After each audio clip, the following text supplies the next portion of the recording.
Here's an old saying, do as I say, not as I do. Do you have someone in your life who operates this way? Do as I say, not as I... My mom. I guess my mom. My mom says that, well, acts like that. She'll tell me one thing, but she really means something else. Yeah, my mom. She operates that way. Like, she smokes cigarettes, and she says, like, don't smoke cigarettes. She does some things like parties, I guess, and she's like, do it. She's like, don't go out and party or whatever. My mom, she did a lot of bad things in her life, and she does a lot of bad things, but she says good advice to me and my sister. My father. I just got my permit, and he'll make a wrong turn or something like that. He goes, oh, don't do what I did. Don't go over the speed limit. My parents, they say that they're Christians, but in the end, what they do isn't Christian. I actually have a family member who does that a lot to me, and I feel as though if you can't practice what you preach, then why should you preach to me? Maybe my big brother. My older brother, you know, he tells us good things to do and how to live, but then he'll turn around and he won't practice like what he preaches. Some teachers say not to do drugs, and I guess some teachers do drugs because people got caught. When people like smoke cigarettes, like old people, and they'll be like, don't do it, but then they'll like pull out some cigarettes. People often say that they don't want you to drive cars because it's bad for the environment, but they'll take a car down to go get something down that's at the bottom of the street when they could easily walk. The political world is a very hypocritical world. All these politicians will say one thing and do another thing. The U.S. government today, they say a lot of things that they're going to do, and I guess they don't really do them. Everyone's sort of hypocrites. There has been and there always will be hypocrisy. Do as I say and not as I do. Let's face it, we all know people who operate this way. Whether it's our family members, teachers, friends, or actors, politicians, and sports figures. We all know hypocrisy when we see it, and oftentimes are eager to call people out on their insincerity. But hypocrisy is a larger issue than just practicing what you preach. It has the ability to turn positive messages into very negative ones while seriously damaging the trust we place in others. Hypocrisy. That's what we'll be talking about today. Hi everyone, I'm Kristen. And I'm Elias. And this is Real Faith TV. The teens on the street could all recognize hypocrisy in the people closest to them. We'll talk with them a little later in the show, as well as meet our studio guests. But first, let's meet our spotlight guest, Ajama. She'll talk to us about hypocrisy and what it is and how it affects her. Let's hear her now. I think hypocrisy is equivalent to lying because you are lying, you're deceiving others by making them think that you're one way and you're not. There's a difference between being a hypocrite and making a mistake.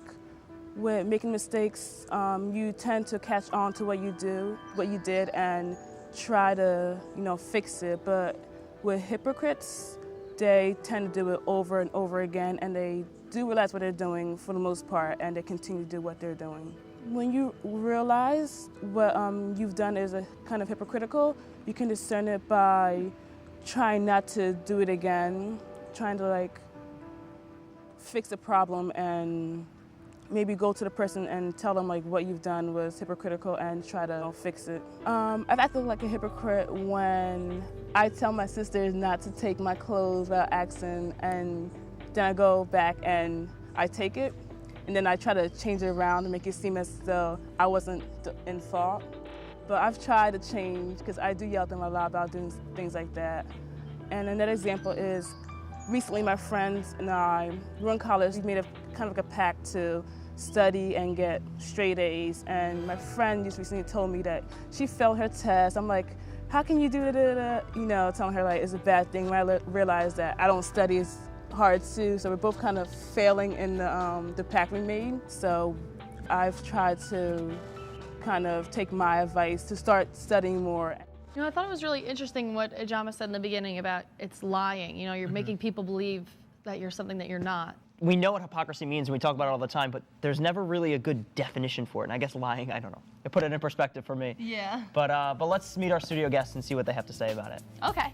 They are Vince, Dan, Mary, Jackie, Phil, Jimmy, and Laura. All right, guys, where do you guys see hypocrisy, and how does it affect you? I think I see hypocrisy a lot in people, especially teenagers, because it's hard to say exactly you can say this one thing, but then it's hard to do exactly as you say. Yeah, I agree. I definitely see it in a lot of the people I meet, like a lot of leaders that I know. And I guess it's because like sometimes it's just harder to practice what you preach than actually say something. I see it like all over in the world, everywhere, like in your families and celebrities. I think we're talking about do as I say, not as I do. Another thing that goes along with that saying is it's easier said than done. So, you know, it's really hard to do the right thing, and everybody, you know, says something and sometimes does another thing. It's just, I think, human nature. And I had a teacher like that. She told us never to curse. It was such a horrible habit to get into. But every time her pen dropped or her desk was out of order, she'd go dropping some word that you shouldn't say on TV. I think we find it in common day society, whether in our families and political leaders, as Jimmy said, or celebrities in everyday life. I think it's sad, but it's just so common. Yeah. And I think it's most unfortunate when you find it in role models. Yeah. And it's funny because most of the times when you do find it, it's in a role model because that's when it burns the most. You know what I'm saying? Yeah. The word hypocrisy comes from the Greek hypocrisis, which translated means play acting. Stage actors of the classical period were called hypocrites and were not looked on favorably by society. When they entered public life, they were often accused of impersonating characters with contrary positions and were deemed untrustworthy. That is why the words hypocrisy and hypocrites carry such negative connotations. When we think of a hypocrite, we see a person pretending to be something he or she is not. Though they might not acknowledge their double standards or even realize what they're doing, it can seriously diminish the trust we place in them. During high school, our spotlight guest Ijama became close with a fellow classmate she would later discover to be hypocritical of many things, including their friendship. Next, she talks about how this lack of trust affected her and her group of friends, to the point where the friendship was broken altogether. In high school, I used to have a friend, thinking back on it, who was a hypocrite. She'd, in a way, con us out of helping her, maybe con us out of giving her money or doing certain deeds for her, but when it was our turn to ask for a small favor, she'd have excuses to not help us out, and this went on all 4 years of high school.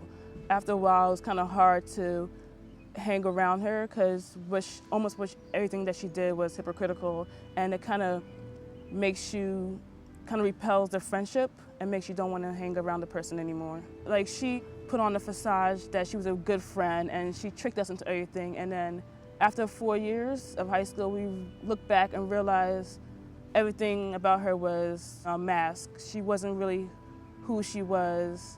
It's kind of sad because she was a good friend, and maybe like she looks back on it, she realized what she did was bad, and maybe she can try to change it and maybe get her friends back, because you know, losing friends is not a good thing, not an easy thing to do or go through.